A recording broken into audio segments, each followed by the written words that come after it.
I always believed family meant safety. That belief guided my choices for years. After my parent passed, everything changed quietly. The house felt empty, but the will changed everything. I was named the main heir.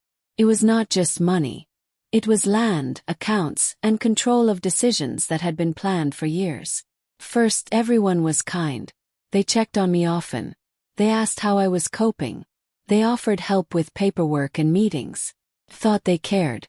I noticed small things later. Conversations stopped when I entered rooms. Smiles faded too fast. Questions about my plans came with pressure behind them. Felt watched. I told myself it was stress. Grief can twist thoughts. I stayed calm and focused on settling the estate properly. One evening I overheard a call. My name was mentioned, then silence. When I asked about it, I was told I imagined things. That was the first crack. I did not know it then, but decisions were already being made without me. Plans were forming in quiet places.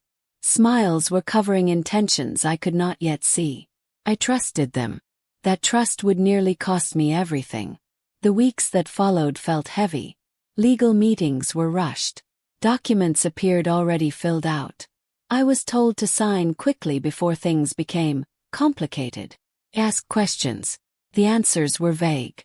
Someone suggested I take a short trip to rest my mind. They said stress could make me sick. The idea was repeated often, always with concern. I declined. That is when attitudes changed. I was told I was being difficult, ungrateful, paranoid. One night, I found a folder on a table that was not meant for me. It listed my assets in detail. Notes were written beside them, including dates. My name was circled. I confronted no one. Instead, I began paying attention. I noticed how often my movements were discussed.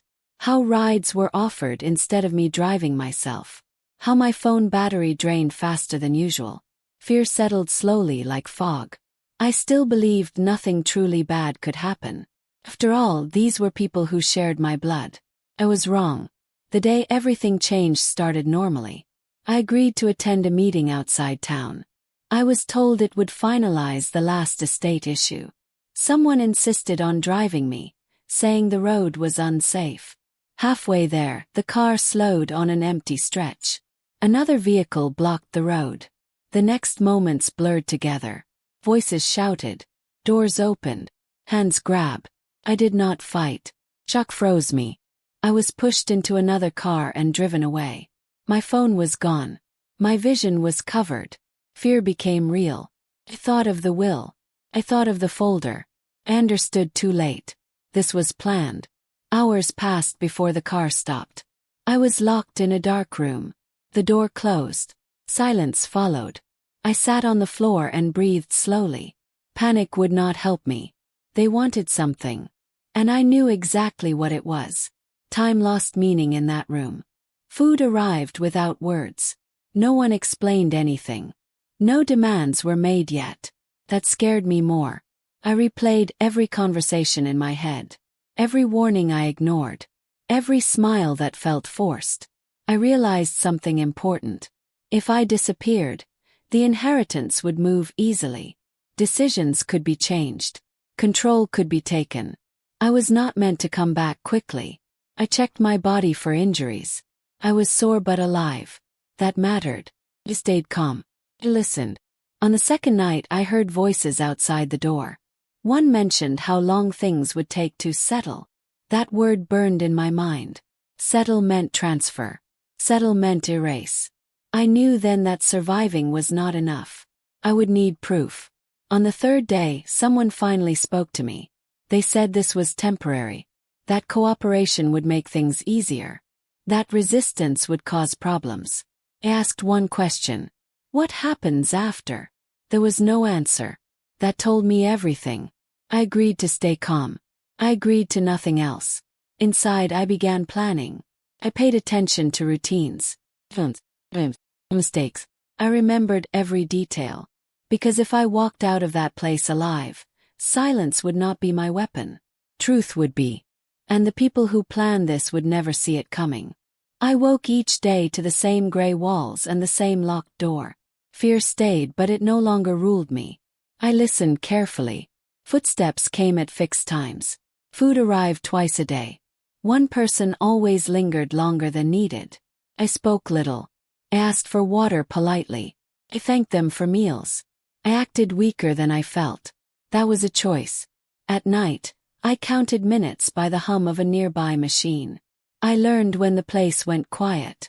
I learned when guards changed. I tested the floor. One board creaked louder than the rest. I avoided it. Every detail mattered. I also thought about the inheritance. Paperwork could move fast if I vanished. That meant someone needed proof of my absence. Someone needed control. The thought hardened my focus. I stopped hoping for rescue. I started planning my exit. On the fourth day, the door opened longer than usual. I caught a glimpse of daylight. The person blocking it was nervous. Their hands shook. They warned me not to cause trouble. I nodded and lowered my eyes. That was when I saw it. A phone slipped from their pocket and hit the floor. They cursed and grabbed it fast, but not fast enough. The screen lit up. I saw messages. Saw dates. I saw a photo of me taken without my knowledge. I understood then that this was not random crime. This was business. Later that night, I repeated the image in my mind until it burned. Names were not needed. Patterns were enough. I waited. My chance came sooner than expected. A storm hit that evening. Power flickered. The humming machine stopped. The lights went out. Voices argued outside. The door was not locked properly. My heart raced, but my body stayed calm. I slipped into the hall and followed the wall. Rain masked my steps. I moved slowly, counting breaths. Back door stood open. Ran. Branches cut my arms. Mud soaked my clothes. I did not stop until my lungs burned. I hid until morning.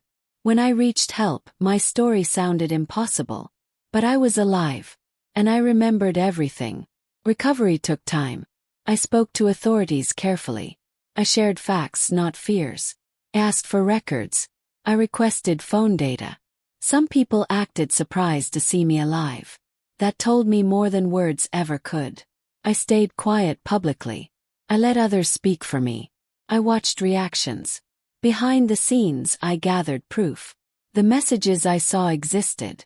The dates matched meetings I missed. The driver's route matched phone signals. Truth formed piece by piece. I was no longer afraid. I was focused. I returned home quietly. Nothing looked different, but everything felt changed. Conversations paused when I entered rooms. I searched my face for weakness. They found none. I said I needed rest. I said nothing about the evidence.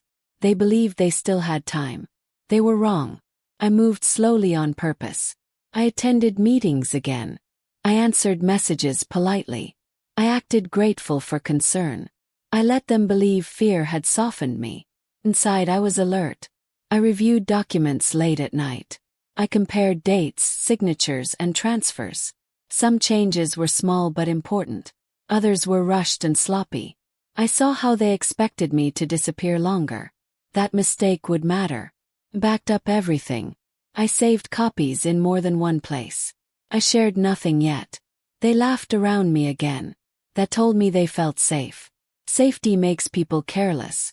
One afternoon, I was invited to a gathering meant to welcome me back.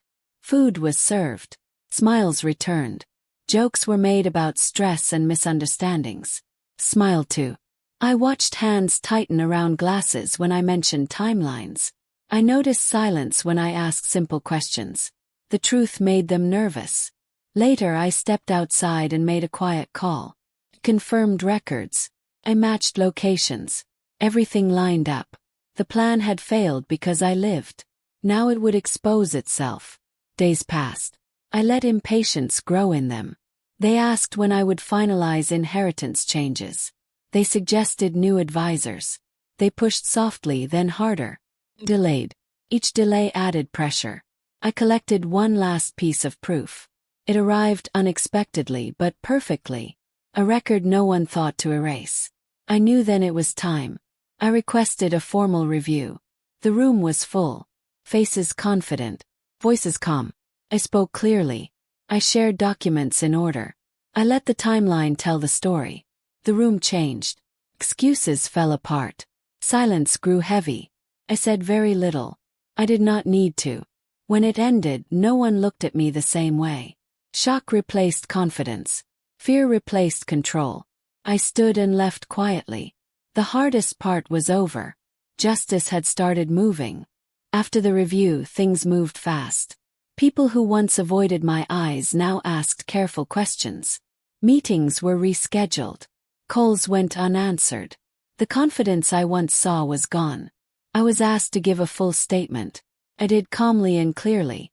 I shared the records, the locations, the messages, and the timeline. Each piece fit. I did not raise my voice. I did not accuse. I let facts speak. That was harder for them to escape.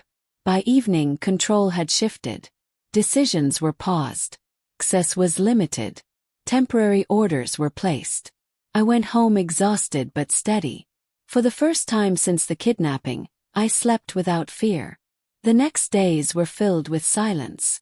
No messages, no visits, no forced concern. I used the time to secure what remained. Accounts were protected. Documents were moved to safe hands. Witnesses were contacted. Some reached out quietly to apologize. Others stayed silent. I understood both. I was no longer seeking approval. I was protecting truth. Consequences arrived without drama.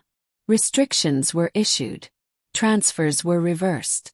Explanations were demanded. I was asked if I wanted revenge. Said no. I wanted fairness. That answer surprised many. But justice does not need anger. It needs clarity. When questions turned serious, stories fell apart. Details changed. Timelines broke. Lies collided. I stayed consistent. That consistency mattered most. The final review ended quietly. The inheritance remained where it belonged. Those who planned my disappearance lost something far greater than money. They lost trust. The noise faded. Meetings ended. Decisions settled. I focused on healing instead of watching my back. I moved to a quieter place for a while. I needed space to breathe and think. The world felt different after knowing how close betrayal could stand. I learned to trust my instincts again. I learned that silence could be strength when used wisely. I kept records safe, not out of fear, but out of respect for truth. People asked how I stayed calm. I told them panic never saved anyone. Time revealed more than investigations ever could. Some people admitted they suspected something was wrong but chose comfort over courage. Others said they were afraid to speak. I listened without anger. Fear explains many bad choices. I chose distance, not bitterness. The inheritance became less important than the lesson. Money can expose hearts faster than words. Power can turn care into calculation. I rebuilt my life with caution and purpose. I protected my future fiercely. Sometimes I remembered the locked room and the silence inside it. Instead of fear, I felt strength. I survived. Not by force but by patience. I moved forward without revenge. Justice had already spoken. I carried truth with me, and that was enough. Because the people who tried to erase me taught me something powerful. Survival is not loud. It is steady. And it always leaves proof.